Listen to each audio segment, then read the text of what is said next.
return to this, there's another category, and this is more difficult to understand, and that is electromagnetic assets. And these include electromagnetic systems that could optically, like a very advanced hologram, simulate an event.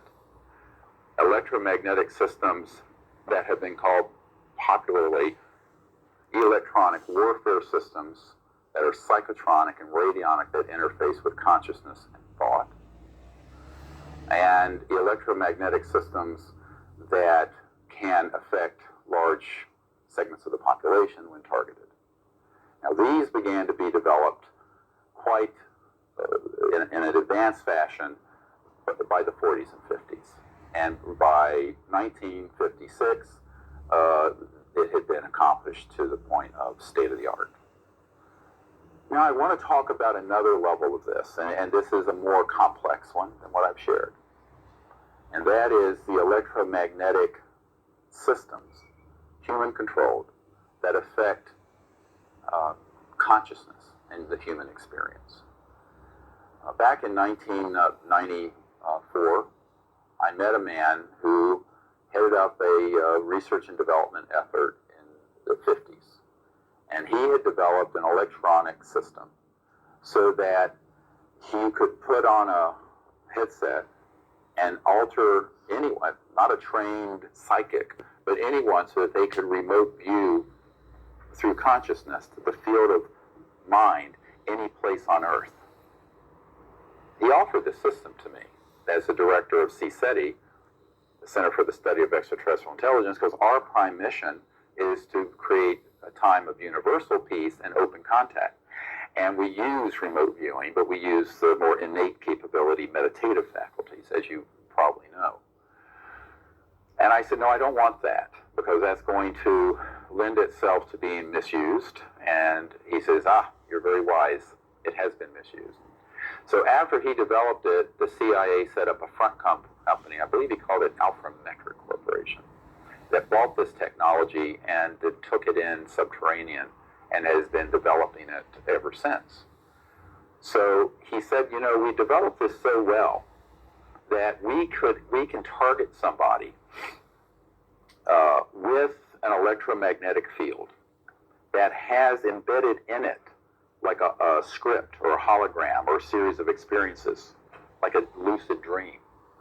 And that person will believe it's real, and it'll be indistinguishable from reality. And I am quoting now from this senior scientist.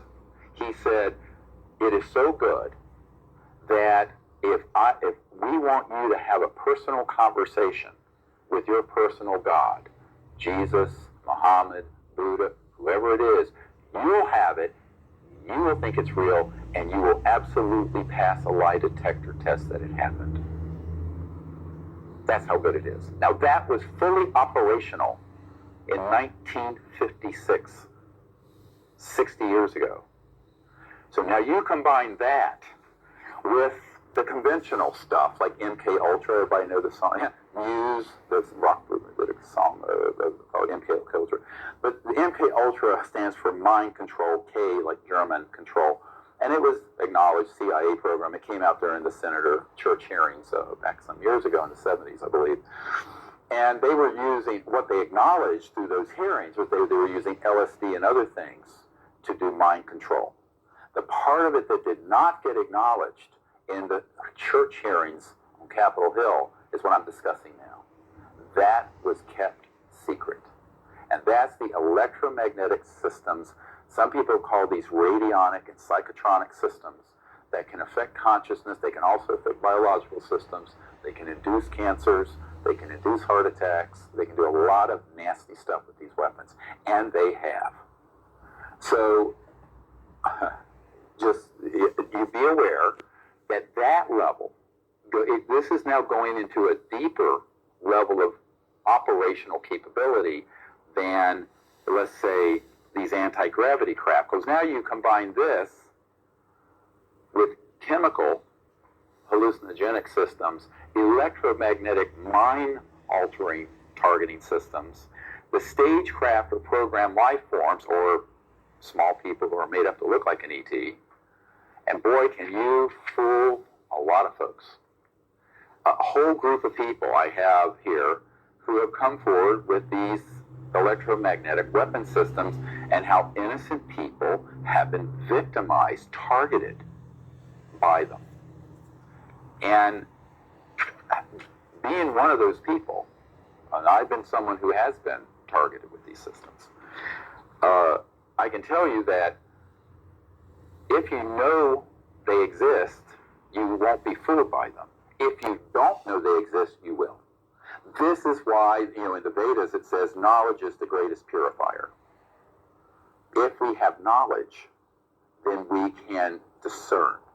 If we have no knowledge and no information and we're in the dark, we can be deceived. And this is also why Lieutenant Colonel Tom Bearden put out years ago this book called The Real Star Wars. And Tony Craddock, my friend, just released it. I wrote the foreword to it. I had a copy of it here somewhere. And it's about these electromagnetic, radionic, and psychotronic systems. And this was released in the 80s. It's a little monograph this big. And Lieutenant Colonel Bearden knew about this. And so he began to talk about it. Now, so he could talk about it and not get in trouble, he always referred to it as Soviet technology. That was just a ruse. He had to. Because he had very top secret clearances.